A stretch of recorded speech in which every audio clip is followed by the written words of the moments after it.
missed you too.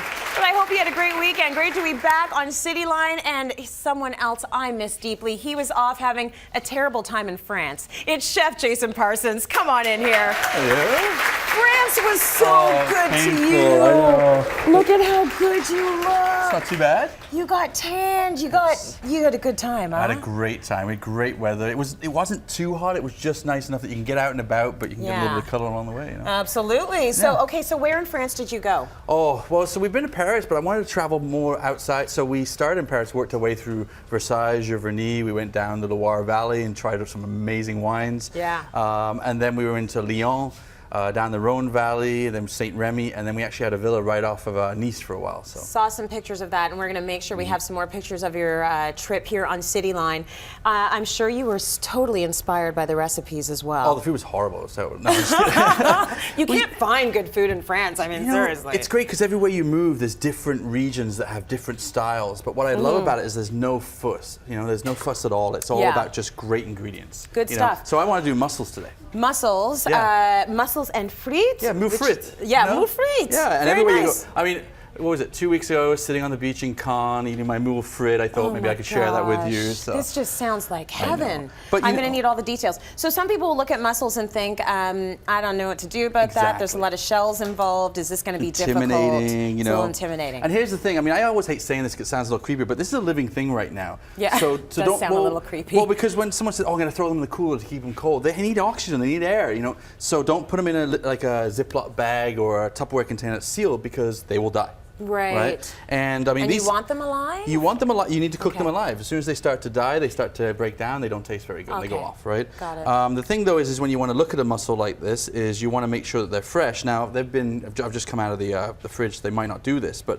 at home, if you just tap them a little bit, they should close. Okay, again, under the lights, they're not going to do that. Okay. It's kind of starting to. So what, you give it a little tap and then it should shut? Yeah, you just want to make sure they're alive, right? Okay. So, but the thing is you take them right out of the fridge, you give them all a tap. They should be closed when you cook them. You can see them all closed here, right? Yeah. Okay. Are you alive? He didn't answer, yeah, so that's they're not very a good... quiet. They have to they're very listen. quiet. I can, Yeah.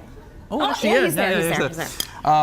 The other thing, though, and I've actually cleaned all these, and I didn't think about it until I got here, so I should have left one, but when you look at a mussel, there's a little bit of kind of like furry, like, you know, I don't know, what we call it the beard. Yeah, okay? yeah. So when they're closed, you want to pull that off. Okay, and it just I've seen that before. Yeah, and then that way when you clean them off, when you cook them, they're fresh and they're way to go, right? Got it. Get rid of the beard. Yeah, okay. Get rid of the beard, Get rid of the guys. beard. Trim it up. Have you noticed every man is wearing a beard these days? Have you ever... Oh, yeah, man. Do you want to do a beard? No, you should try a beard. I can't. You can't grow facial hair. 42 years old, and I'll get little bits right here, and that's about it, man.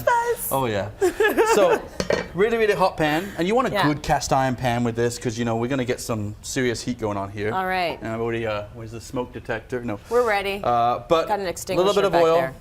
Okay, and then what we're going to do is, I'm actually going to turn this up just a touch more, but we should be good. We're going to get the sizzle. Right? Ooh, I put the mussels in first, and the reason for that is, well, they got the shell to protect them, so they're not going to really burn. I mean, they can if you leave them, but what you want to do is just put them in, and this is going to be very fast cooking here. So mussels in, and then what I've got is some great shallots.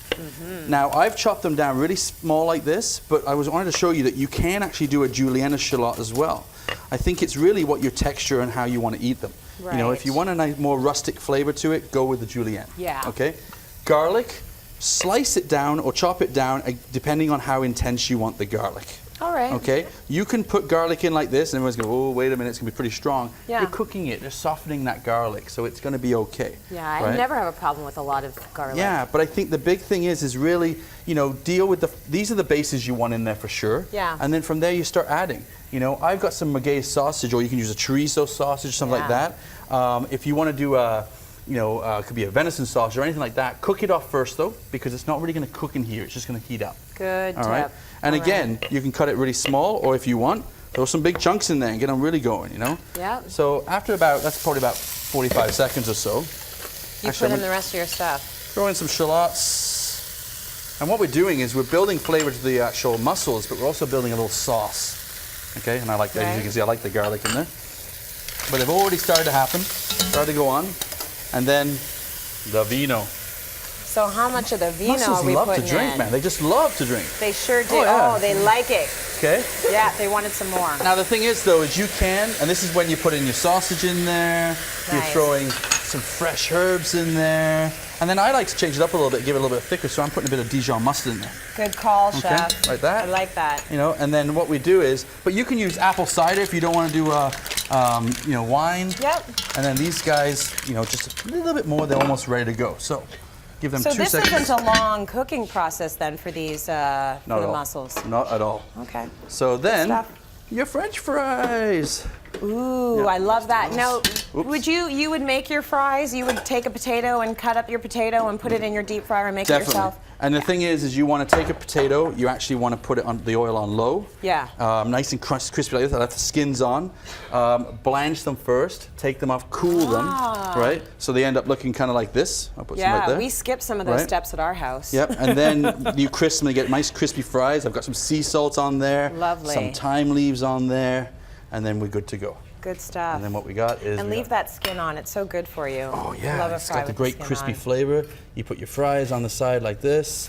And I mean, you know, you can serve it together, but I think the thing is you don't want the sauce or the mussels to get soggy That's on right. the fries. And you don't serve it with ketchup because the French would never do that. I don't didn't know, find, would they? couldn't even find ketchup. They have to do, yeah, they do a little mayo mix. Yeah, it's really good. Mayo and with Dijon the- mustard, fantastic. That's right. Now, mayo you and can serve it in a mustard. bowl like this, but I actually brought that just to show you because it's nicer individual. But I'm telling you, the best way to do it is to take a beautiful pot like this, put it on the table, put 3 little bowls of fries around the outside, and you sit there and you pick right from the bowl. I love because it. these things are absolutely, look at that, beautiful, fresh. Right.